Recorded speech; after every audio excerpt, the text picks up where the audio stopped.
안녕하세요. 제 궁금증을 해결하는 내가 궁금한 정보입니다. 오늘 우리가 이야기할 주제는 바로 대한민국의 현재와 미래에 대한 심각한 고민입니다. 특히 중국의 영향력이 점점 더 커지고 있는 상황에서 우리나라가 어떻게 대응해야 할지에 대해 깊이 생각해보는 시간을 가져보려고 합니다. 먼저 홍콩의 사례를 살펴보겠습니다. 홍콩은 1997년 중국에 반환된 이후 점차적으로 중국 공산당의 영향력 아래로 들어갔습니다. 초기에는 홍콩인들이 자유와 민주주의를 지키기 위해 많은 노력을 기울였지만 시간이 지나면서 중국의 통제가 강화되었습니다. 현재 홍콩에서는 중국 공산당의 검증을 받은 사람만이 선거에 출마할 수 있고 정치적 반대자들은 체포되거나 실종되는 경우가 빈번해졌습니다.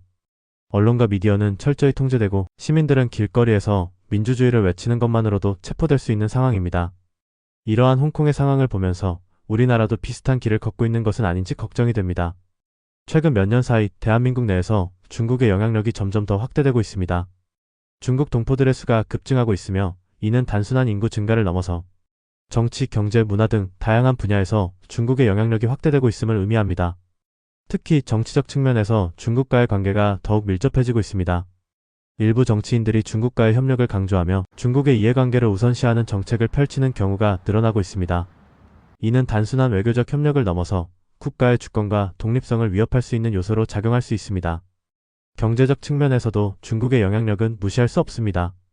많은 한국 기업들이 중국 시장에 진출하고 있으며 중국의 투자와 자본이 한국 경제에 깊숙이 스며들고 있습니다.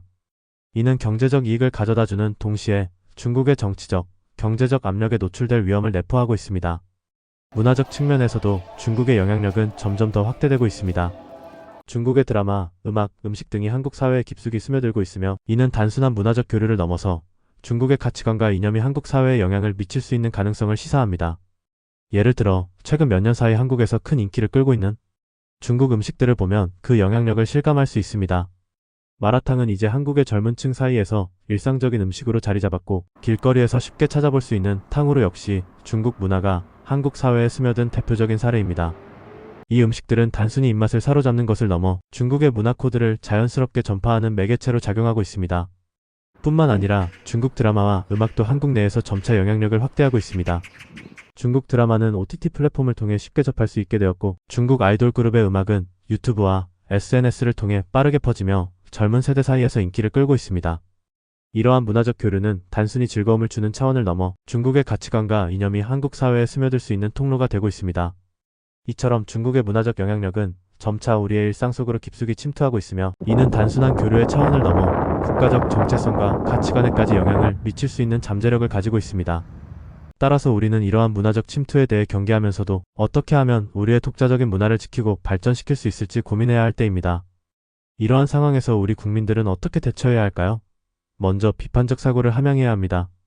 중국 문화 콘텐츠를 소비할 때 단순한 유행으로 받아들이기보다 그 안에 담긴 가치관과 의도를 분석하는 습관이 필요합니다. 또한 미디어 리터러시 교육을 강화하여 국민들이 외부 문화의 영향을 선별적으로 받아들이는 능력을 키워야 합니다. 다음으로 국내 문화 경쟁력을 강화해야 합니다.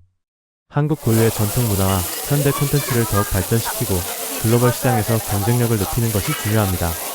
정부와 민간이 협력하여 K- 콘텐츠를 적극 지원하고 중국 의존도를 낮출 수 있는 다양한 플랫폼을 개발해야 합니다. 자국 산업을 보호하고 육성하는 것도 필수적입니다. 중국 자본에 의존하는 기업 구조를 개선하고 국내 기업들이 독자적으로 성장할 수 있도록 정책적 지원이 필요합니다. 특히 중국 투자와 합작 사업이 국내 경제에 미칠 장기적 영향을 면밀히 분석하고 필요할 경우 규제 조치를 강화해야 합니다. 중국의 영향력에 대한 감시와 견제도 중요합니다. 중국의 경제 정문화적 영향력이 한국 사회에 미치는 영향을 체계적으로 분석하고 필요시 국가적 차원에서 대응 방안을 마련해야 합니다. 정치권에서는 특정 국가의 이익보다 대한민국 국민의 주권과 이익을 최우선으로 고려하는 정책을 수립해야 합니다. 이와 함께 다양한 국가와의 외교 경제 협력을 강화해야 합니다. 중국에 대한 의존도를 낮추기 위해 미국, 유럽, 동남아, 중동 등 다양한 국가와의 외교 경제 협력을 확대해야 합니다. 무역 다변화를 통해 특정 국가의 영향력에 종속되지 않는 경제 구조를 구축하는 것이 필요합니다. 국민적 경각심을 제고하고 연대해야 합니다. 국민들이 이러한 문제를 인식하고 경각심을 가지도록 공론화해야 하며 이를 위해 언론과 교육기관의 역할이 중요합니다. 우리나라의 자유와 독립성을 지키기 위해서는 국민들이 적극적으로 관심을 가지고 행동하는 것이 필수적입니다.